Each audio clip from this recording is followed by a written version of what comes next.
Good evening.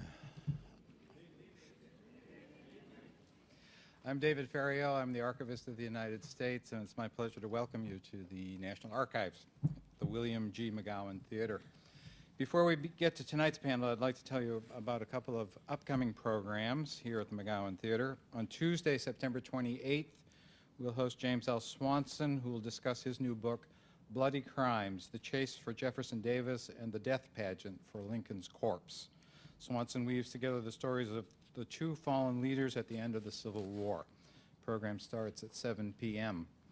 2 days later, on September 30th at 7 o'clock, we'll have a screening of the documentary film From King to Congress. This film chronicles Andrew Young's 1972 campaign to become the first African American from the Deep South to be elected to the U.S. Congress since Reconstruction. Ambassador Young will join us for a discussion following the screening. To learn more about these and all of our public programs and exhibits, consult our monthly calendar of events. There are copies at the door, along with a sign-up sheet so you can get them at home or in the regular mail or through email. You'll also find brochures about other National Archives programs and activities.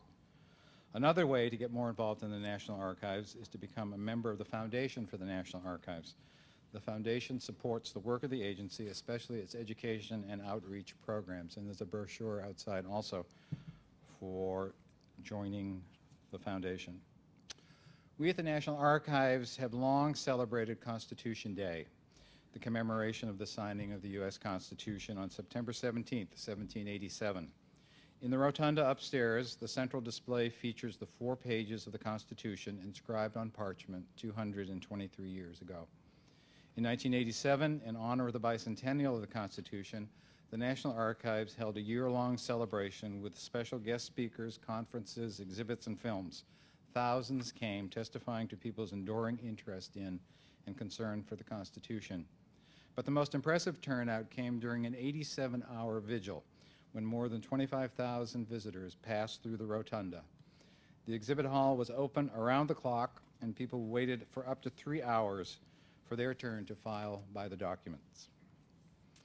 The fact that so many would stand in line for so long to view the 200-year-old parchment tells us how important a place the Constitution holds in our lives. But how much do people really know about it beyond the preamble and the first few amendments? Part of the mission of the National Archives is to promote civic education and historical understanding of our national experience.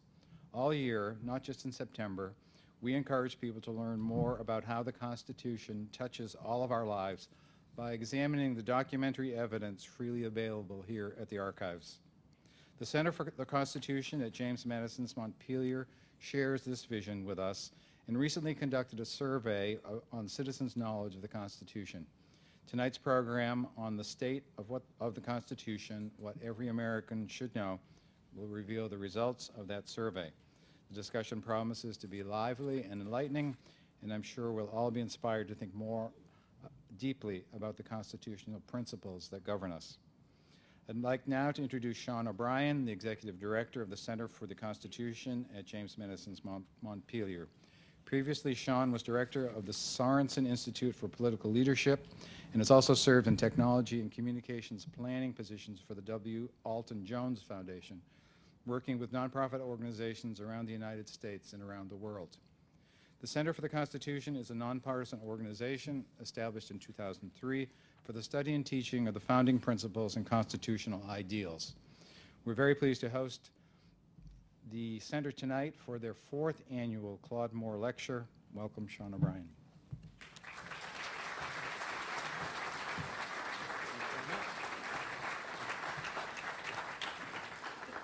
It's really a privilege to be at the National Archives, of course, the home of the U.S. Constitution, although the home of the U.S. Constitution is really in all of us, but the actual document resides here. And the Center for the Constitution, our mission to instill in Americans a new allegiance and understanding of the Constitution, we can think of no better place than here at the National Archives than to have the 4th annual Claude Moore Lecture. Our mission, as David Ferriero mentioned, is to instill this knowledge, and I wanted to tell you a little bit about how we do that. The center hosts seminars, we run seminars, we design the curriculum for programs at Montpelier for people like teachers who teach our young people about the Constitution, for police officers who uphold the rule of law, for journalists who educate all of us and act as watchdogs on the government, although that's also all of our responsibility. And we also work with international visitors, people from other countries who are studying democracy and developing constitutions for their countries. We also are doing additional education online, and we hope that you'll visit the center's website. You can go to montpelier.org and link over to the center and look at our seminars. We're hosting seminars now for the general public. If anyone in the audience is inspired by tonight's conversation to take their knowledge to a deeper level, come to the website and you can sign up. And the special thing that happens is when you take a seminar from the Center for the Constitution at Montpelier, you get to come to Montpelier and stay at Montpelier and be on the property after hours and breathe the same air that James and Dolly Madison breathed. You look at the same sunset that they looked at, and it really is an inspiring opportunity. And I know there's some teachers in the audience who've been, and some police officers who've been to some of the seminars we hosted, and if you have a chance to talk to them about it, they'll tell you just what a special opportunity that is. So we hope that some of you will take advantage of that as well. I did want to also thank the National Archives for reaching out to us for this partnership.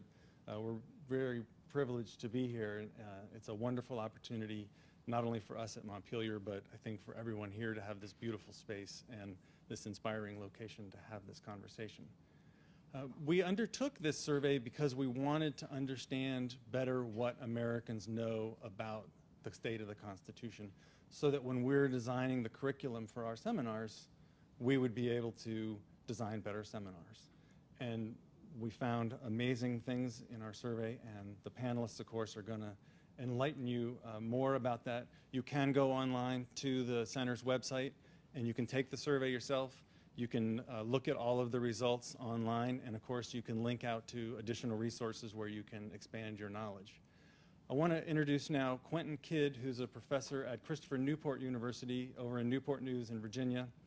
He helped us design the survey, and he's going to sort of walk you through how we created the survey so that we can then enter into the conversation about the survey. Quentin Kidd.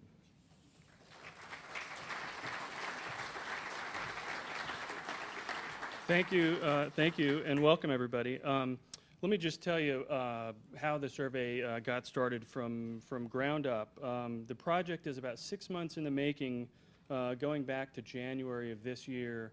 We initially did some research on other constitutional surveys, what other institutions and other scholars had looked at in their work.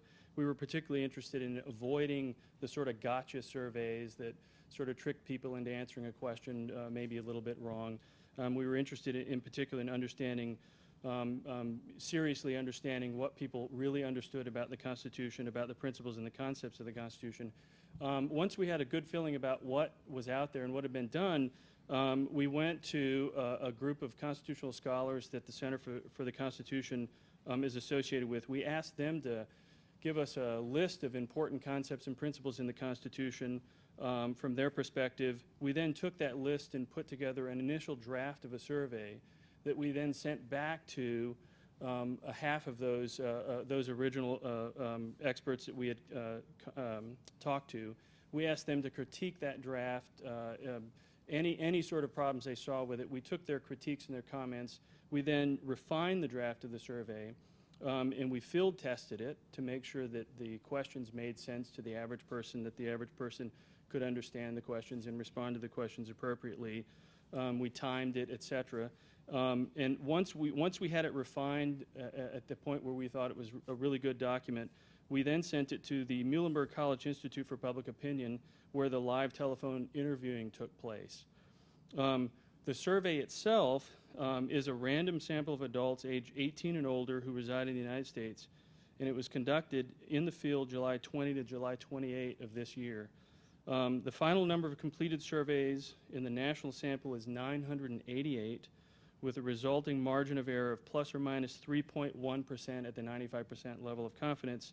That may sound like Chinese to a lot of people, so I'll tell you what it means. It means that if 50% of people say they understand the Constitution really well, we can be 95% confident that the true answer is somewhere 50% minus 3.1 to 50% plus 3.1.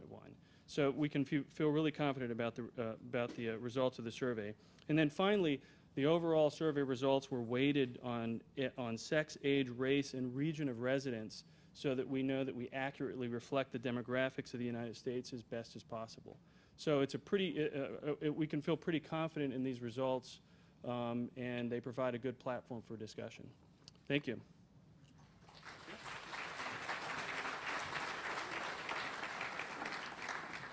Now, you all have one of these, I hope, in front of you that has some of what we call the top-line results, which are the results of the whole general population, which will give you a reference point for the conversation with the panel. If you want to get into the results more deeply, we have a lot of the analyses by some of those demographic characteristics that Professor Kidd mentioned on the website, so please check those out. Now it's my pleasure to introduce my boss, Michael C. Quinn, who's the president of James Madison's Montpelier.